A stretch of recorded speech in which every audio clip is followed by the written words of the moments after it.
ರಾಜ್ಯದಲ್ಲಿ ಉಪಚುನಾವಣೆಯ ಬಿಸಿ ದಿನೇ ದಿನೇ ಜೋರಾಗ್ತಾ ಇದೆ. ದಾವಣಗೆರೆಯಲ್ಲಿ ಕೈಕಮಲ ನಾಯಕರು ತೊಡೆ ತಟ್ಟಿ ನಿಂತಿದ್ದು, ಬಾಗಲಕೋಟೆಯಲ್ಲೂ ಅಬ್ಬರದ ಮತಬೇಟೆಯಾಡ್ತಿದ್ದಾರೆ.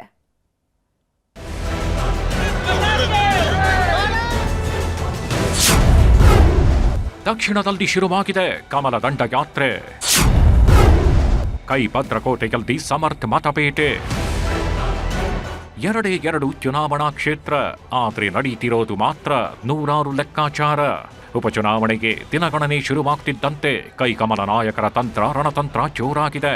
2 ಕ್ಷೇತ್ರವನ್ನ ಉಳಿಸಿಕೊಳ್ಳಲೇಬೇಕು ಅಂತ ಕಾಂಗ್ರೆಸ್ ಹಠಕ್ಕೆ ಬಿದ್ರೆ, ಕೈ ಕ್ಷೇತ್ರವನ್ನ ಕಬ್ಜಾ ಮಾಡಿಕೊಳ್ಳಬೇಕು ಅಂತ ಬಿಜೆಪಿ ನಾಯಕರು ಜಿದ್ದಿಗೆ ಬಿದ್ದಿದ್ದಾರೆ.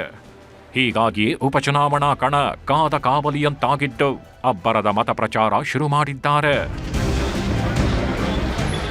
ದಾವಣಗೆರೆ ದಕ್ಷಿಣ ಕ್ಷೇತ್ರ ಕಾಂಗ್ರೆಸ್ ಪಾಲಿನ ಭದ್ರಕೋಟೆ. ಹೀಗಾಗಿ ಇದೇ ಭದ್ರಕೋಟೆಯಲ್ಲಿ ಬಿಜೆಪಿ ಬಾವುಟ ಹಾರಿಸೋದಕ್ಕೆ ಕಮಲ ಪಡೆ ರಣತಂತ್ರ ರೂಪಿಸುತ್ತಿದ್ದಾರೆ. ಒಂದು ವೇಳೆ ಈ ಕ್ಷೇತ್ರವನ್ನ ತಮ್ಮ ಸುಪರ್ದಿಗೆ ಪಡೆದ್ರೆ 2028ಕ್ಕೆ ದಿಕ್ಸೂಚಿ ಆಗಲಿದೆ ಅನ್ನೋದು ಬಿಜೆಪಿಯ ಲೆಕ್ಕಾಚಾರ. ಹೀಗಾಗಿ ಬಿಜೆಪಿ ಅಭ್ಯರ್ಥಿ ಪರ ಬಿಜೆಪಿ ರಾಜ್ಯಾಧ್ಯಕ್ಷ ಬಿವೈ ವಿಜಯೇಂದ್ರ ಅಖಾಡಕ್ಕಿಳಿದಿದ್ದಾರೆ. ಚುನಾವಣೆ ಗೆಲ್ಲೋದ್ರಿಂದ ಭವಿಷ್ಯದ ರಾಜಕಾರಣ ಹಾಗೂ ಪಕ್ಷದ ಸ್ಥಾನಮಾನ ಜವಾಬ್ದಾರಿ ವಿಚಾರದಲ್ಲೂ ಪ್ಲಸ್ ಆಗುತ್ತೆ ಅನ್ನೋದು ವಿಜಯೇಂದ್ರ ಅಜೆಂಡಾ. ಇದೇ ಕಾರಣಕ್ಕೆ ಬ್ಯಾಕ್ ಟು ಬ್ಯಾಕ್ ಸಭೆಗಳನ್ನ ಮಾಡಿ ಹಿಂದುಳಿದ ವರ್ಗಗಳ ಓಲೈಕೆಗೆ ಮುಂದಾಗಿದ್ದಾರೆ. ನೇಕಾರ, ಮಡಿವಾಳ ಹಾಗೂ ಇತರೆ ಸಮಾಜದ ಮುಖಂಡರೊಂದಿಗೆ ಮೀಟಿಂಗ್ ನಡೆಸಿ ಬಿಜೆಪಿಯನ್ನ ಬೆಂಬಲಿಸುವಂತೆ ಮನವಿ ಮಾಡಿದ್ದಾರೆ.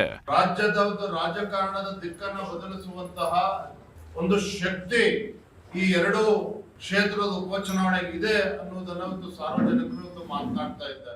ಕೈ ಭದ್ರಕೋಟೆಯಲ್ಲಿ ಬಿಜೆಪಿ ಮತಬೇಟೆ ಮಾಡ್ತಿದ್ರೆ, ಕಾಂಗ್ರೆಸ್ ಅಭ್ಯರ್ಥಿ ಸಮರ್ಥ್ ಶಾಮನೂರು ಕೂಡ ಬಿರುಬಿಸಿಲ ಮಧ್ಯೆಯೂ ಅಬ್ಬರದ ಪ್ರಚಾರ ಮಾಡ್ತಿದ್ದಾರೆ. ಶಾಮನೂರು ಕುಟುಂಬಕ್ಕೆ ದಾವಣಗೆರೆ ದಕ್ಷಿಣ ಕ್ಷೇತ್ರ ಪ್ರತಿಷ್ಠೆಯ ಕಣವಾಗಿದೆ. ಕಾಂಗ್ರೆಸ್ ಪಾಳಯದಲ್ಲೇ ಜಿದ್ದಿಗೆ ಬಿದ್ದು ಟಿಕೆಟ್ ಗಿಟ್ಟಿಸಿಕೊಂಡಿದ್ದಾರೆ. ಹೀಗಾಗಿ ಗೆಲ್ಲಲೇಬೇಕಾದ ಅನಿವಾರ್ಯತೆಗೆ ಬಿದ್ದಿದ್ದು ಭಾರೀ ರಣತಂತ್ರ ರೂಪಿಸುತ್ತಿದ್ದಾರೆ. ಹಗಲು ರಾತ್ರಿ ಎನ್ನದೇ ಸಮರ್ಥ್ ಪ್ರಚಾರ ಮಾಡ್ತಿದ್ದು, ಈ ವೇಳೆ ಜೋಗಮ್ಮ ಆಶೀರ್ವಾದ ಸಿಕ್ಕಿದೆ. ದಾವಣಗೆರೆ ಅಖಾಡದ ಬಗ್ಗೆ ಮಾತಾಡಿದ ಕಾಂಗ್ರೆಸ್ ನಾಯಕರು ಗೆಲುವು ನಮ್ಮದೇ ಎಂದಿದ್ದಾರೆ.